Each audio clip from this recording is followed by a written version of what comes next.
બનાસકાંઠા જિલ્લાના કાંકરેજ ઓગળના વડા ગામે રાજપૂત જાગીરદાર સમાજનું મહાસંમેલન. કાંકરેજ ઓગળ રાજપૂત સમાજ દ્વારા સમાજ સુધારણા અને શિક્ષણ અંતર્ગત ઓગળ તાલુકાના વડા મુકામે ભવ્ય મહાસંમેલનનું આયોજન કરવામાં આવ્યું. આ સંમેલનમાં 7 વિભાગ રાજપૂત સમાજ, ચુવાડ 84 વિભાગ, ઝીંઝુવાડા વિભાગ, ગઢવાડા વિભાગ, સુણસર વિભાગ, દેલવાડા વિભાગ, ભાભર વિભાગ અને બનાસકાંઠા વિભાગ દ્વારા મહાસંમેલન યોજવામાં આવ્યું. દેવદરબાર જાગીર મઠના મહંત બળદેવનાથ બાપુની આગેવાનીમાં મહાસંમેલન. સમાજના સામાજિક રાજકીય આગેવાનો સહિત હજારોની સંખ્યામાં ઉમટ્યા લોકો. અલગ અલગ 15 જેટલા મુદ્દાઓ સાથે બન્યું નવું બંધારણ. સમાજ સુધારણા અને સમાજમાં શિક્ષણ વધે તે હેતુથી મહાસંમેલન. અલગ અલગ 15 જેટલા મુદ્દાઓ સાથે બન્યું નવું બંધારણ. કયા કયા મુદ્દાઓ સાથે આ સંમેલન યોજવામાં આવ્યું જાણો. દીકરા દીકરી બાની સગાઈમાં એક દાગીનો, સગાઈની સાડી, શ્રીફળ અને પહેરામણી. 2100 રૂપિયા લેવી અને આપવી, સગાઈમાં મર્યાદિત સંખ્યામાં જવું. દીકરા દીકરી બાના લગ્નમાં જુગાર રમવું નહીં અને રમવા દેવો નહીં. દીકરા દીકરી બાના લગ્નમાં વરરાજાને એક વીટી, ઘડિયાળ, સાફો, સેલું અને એક જોડી કપડાં તથા રોકડ ચાંદલામાં રૂપિયા 1100 લેવાના આપવા. દીકરા દીકરી બાના લગ્ન પ્રસંગે મોરવીને એક જોડી કપડાં અથવા રોકડ રકમ આપવી. દીકરા દીકરી બાના લગ્ન પ્રસંગે ચોરીમાં 2 વ્યક્તિઓએ હાજર રહેવું. દીકરા દીકરી બાના લગ્ન પ્રસંગે 11 જોડી કપડાં લેવા અથવા આપવા. દીકરા દીકરી બાના લગ્ન પ્રસંગે કલાકારો, ડીજે તથા બેન્ડ લાવવું નહીં. દીકરા દીકરી બાના લગ્ન પ્રસંગે હલ્દી પ્રથા બંધ. દીકરાના લગ્ન પ્રસંગે વરઘોડામાં ગોળ પ્રથા સદંતર બંધ. દીકરાની જાનમાં મર્યાદિત સંખ્યામાં જવું. દીકરા દીકરી બાના લગ્ન પ્રસંગે જાપા, શીખ સદંતર બંધ કરવી. દીકરા દીકરી બાના લગ્ન પ્રસંગે બારણું રોકવાનો, કોઈ દાગીનો લેવો નહીં, તેની જગ્યાએ મર્યાદિત રોકડ રકમ આપવી. મરણ પ્રસંગ. મરણ પ્રસંગે ભાતી લેવી નહીં કે આપવી નહીં. મરણ પ્રસંગે બારા તેરસ લેવી કે આપવી નહીં. મરણ પ્રસંગે આવતા મહેમાનોને ભાડા આપવા કે લેવા નહીં. અસ્થિ વિસર્જન માટે ફક્ત કુટુંબના સભ્યોએ જવું. મરણ પ્રસંગે સાડી આપવી નહીં, ફક્ત રૂપિયા 20 કે 50 આપવા. આ બંધારણનો અમલ ન કરનારને ત્યાં કોઈએ જવું નહીં, તેમજ કુટુંબ તથા ગ્રામ લોકોએ સામૂહિક બહિષ્કાર કરવો. અહેવાલ મહેશસિંહ રાઠોડ. ઓકે બાપુ.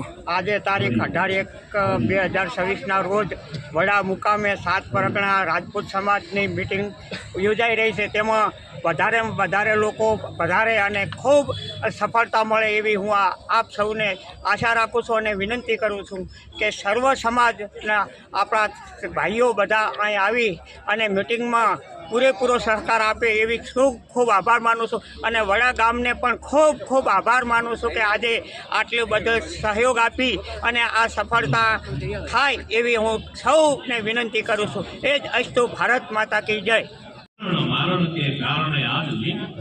ઓકે.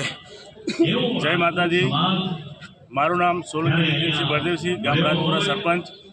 આજના દિવસે જે અમારા રાજપૂત સમાજમાં કુરિવાજો છે તેને નાબૂદ કરવા રાજપૂત સમાજ તમામ રાજપૂત સમાજ એક મંચ પર આવી અને બંધારણ ઘડવા આજે જઈ રહ્યો છે. અમારા આજુબાજુના જે 84 તમામ બનાસકાંઠા, ગઢવાડા, 7 પરગણા અને તમામ દરબારો ભેગા થઈ અને કુરિવાજોને નાબૂદ કરશે અને સમાજને નવી એક પ્રેરણા રૂપી મળી રહેશે. સારું શિક્ષણ. આજની આ ભૂમિ વડા ગામે જે આ થઈ રહ્યો છે મહાસંમેલન, આજે એક આનો ઇતિહાસ બનવા જઈ રહ્યો છે અને તમામ અમારા દરબારો રાજપૂતો આ મહાસંમેલનમાં ભાગ લઈ અને કુરિવાજોને નાબૂદ કરશે. બોલો ભારત માતા કી જય. જય હિન્દ, જય ભારત. Okay sir. મારું નામ કનુભાઈ મોચી ઝાલા, ફતેપુરા સરપંચ. વડાની ભૂમિ ઉપર જે કાર્યક્રમ થઈ રહ્યો છે મહાસંમેલન, આપણે ક્ષત્રિયોનું જે મહાસંમેલન થઈ રહ્યું તેમાં અમે જે એના સાક્ષી બન્યા અમે બહુ ગર્વની લાગણી અનુભવીએ છીએ.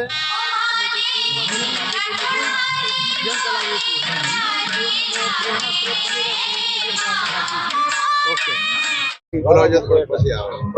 ઓકે, તમારું નામ? જય ઓગણનાથ. હું વાઘેલા ચેરમેન ગામ મેડકોસ ચાલુ સરપંચમાં.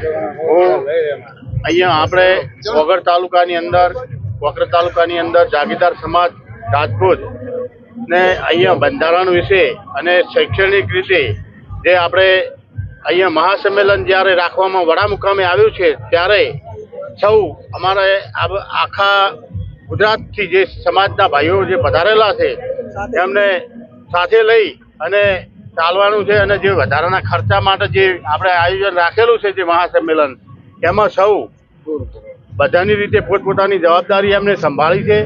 દરેક આગેવાનો મિત્રોને યુવાનોને એમને શૈક્ષણિક આગળ વધારેમાં વધારે આગળ વધે અને વધારાના ખર્ચા પણ બંધ થાય.